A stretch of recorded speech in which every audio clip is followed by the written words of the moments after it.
Hi, Brandon Lewis here of Embedded Community Design, and we're here at Sensors Expo 2019, which is also the first year of the Embedded Technologies Conference and Expo. And I found myself at the PICMG booth with PICMG CTO Doug Sandy. How you doing, Doug? Doing great. Good to be here. Very good. So we're looking at things that are happening in the sensor domain, and of course embedded folks are trying to work with sensor folks and make those sensor nodes more and more intelligent, and I know that that's something that PICMG has been focused on lately. What are you doing out there? The overused edge is the term, but what are you doing out there at the very edge of the network next to the sensor? Yeah, so at PICMG, what we call that edge near the sensor, we call that the sensor plane, also at the last foot of the network. That's where the sensor comes out in a small 3, 4, 5 wires of analog signals normally, and somehow needs to convert that into digital data that's actionable and can be used upstream by the higher layers of the IoT. We're working on 2 standards there. We're working on a small form factor hardware standard for something we call a postage standard, very small, that would allow microcontrollers to be easily connected to the sensor. And then the other thing that needs to be addressed is the network architecture and data model. How does that data from the sensor flow up to the higher level analytics? So that's a really salient point, because one of the things that we realize when you're working in a sensor domain, in that last foot of the network that you mentioned, is that a lot of the data that's coming off of it is time series. It's usually machine data that when you get up into an enterprise level system, most of those types of systems are run by people and processes, and you need something that a human can actually ingest. So can you explain a little bit about what you're doing on that side of the network? Sure, so we have a demo going here which I can walk you through, but basically we take the very low latency requirement sensor information that's at that last foot of the network. It's binary coded, and it's over serial interfaces because those are low latency, and they can be taken care of. Any requirements in terms of reaction time can be taken care of right there at that last foot of the network. But at some point, that information needs to be encoded into something that is familiar to the IT infrastructure above that.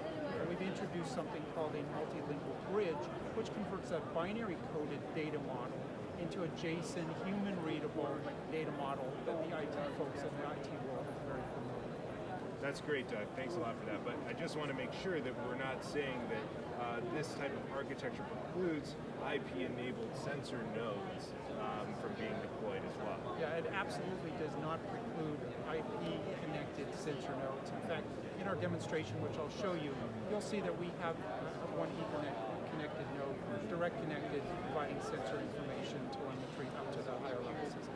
So this is the demo, and I'm going to walk you through from the sensor, the last foot of the network, all the way up through the IT side of the network, where we could go to cloud analytics or the facility control panel that uses IT technology. So starting over here, we have a sensor, and it has this one has a 4-wire interface to it, all analog, and it comes into a sensor node here. And you can see these sensor nodes are blinking because they're communicating continuously up to the multilingual bridge above them. They're communicating over a serial interface, and they're communicating in a binary format, which is much more compact and also has lower latency than the human-readable JSON. These are not the postage stamp form factor, but they are indicative of what the postage form factor might be like. Our next step in our journey up to IT land, go following these binary coded data, it comes into this box, and here we have a COM Express module that is reading the binary data and converting it into JSON data that then can be read over our Ethernet cable by whatever devices are monitoring that facility, that IoT installation. Now, I talked about the direct connected Ethernet node. Here we have exactly that. We have a direct connected Ethernet node. This sensor here is measuring the wind speed, and it's connected down to this node here, which makes a direct connection to our our IP network that the rest of the system is able to communicate. Now, what we see on the screen here, this is a control panel that shows the state of all the sensors in the network. And the software here is written using a standard sockets interface. This uses Java, but you could use whatever language you want. A standard sockets interface, very common, and it's parsing the JSON data, and you can see each sensor has reported the manufacturer, the model, the serial number, sensor type, all the relevant information for that sensor that's in the sensor data model. This is what makes plug and play at the last foot of the network. Every sensor describes its own capabilities and types, and you can see the values of these sensors are updating. In fact, I can force one of them to update here and just change that. So you can see that it is operating in real time. One more thing that I can point out here, some point of interest is over here on the side of the screen. In fact, maybe I can bring it up for you. We see that the work of the multilingual bridge. So you can see it's constantly getting requests from the control panel here about the state of the sensors, and then it is going out to each one of the sensors, getting the sensor data, readings from the sensors, and sending it back upstream in JSON format. So that's it. Awesome. So all of this is really cool. I'm really glad that we had a chance to see this, and we're excited about some of the new developments coming out of PICMG. I know there is one more thing that's been in the works for a while, ComHPC. Do you want to throw us a bone about what's going on there, Doug? Yeah, so ComHPC, I'm not going to share too much. I want to keep the excitement level and the mystery high on that. Right.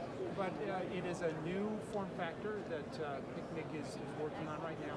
And if you're familiar with the PICMG standards, we have the ComExpress, very popular small form factor module. That's for computer on module. And we are working on ComHPC, which is ups the game for the small form factor modules to enter into the server on module space. So those are complementary. ComExpress is not going away, but there are some applications where a server on module is more applicable, and that's what that is all about. Stay tuned, more information on that later. I don't want to foreshadow too much, but it sounds like with the postage stamp form factor you guys have working, that PICMG is working on, combined with the data model that you just showed us, as well as ComHPC, there are a lot of what you from the last foot of the network up into that sort of edge server place in an IoT deployment that PICMG is going to be relevant. We certainly hope so. Very good. Well, thanks a lot, Doug.